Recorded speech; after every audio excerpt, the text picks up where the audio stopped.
Hey everybody, it's Neil, and check out what I have here. I have a carpenter square. So let's show you guys this one here, and we'll see how good and quality it looks. So let me open it up here. There, it actually just slides off. They just put the plastic on there. So let's move it closer here, and I'll show you all what it is here. It looks like we've got just inches on here. Yes, it's all American, so it's all inches. So so you can use this to measure up to 8 inches that way, up to a foot this way here.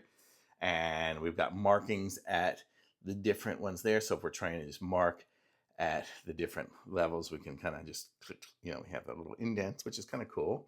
And then we should have it should be nice and square. I'm not sure exactly how to tell if it's square or not because nothing in my apartment is necessarily square.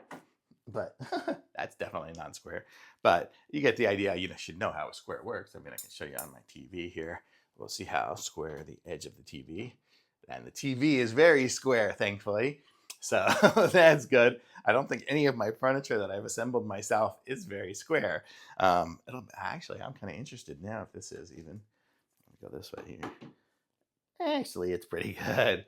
So that one is fairly square. So, but that's kind of how it is. You can square things on that side, on the outside, and then on the inside, you can use it like I was doing over here, where you kind of just have it on the inside of a square. So that's kind of how a square is, and it seems nice and heavy duty. You can see it's very metal by LARMEIL is the brand, and super strong. It's not gonna break or anything like that. I could probably drop it a few times without anything going on too wrong. It's even got a little pivot point here. It's just something that'll, if I have a nail in the wall, it'll hold it in there without falling off. So cool, nice little carpenter square. If you need one of these, this is a nice one. Thumbs up for sure.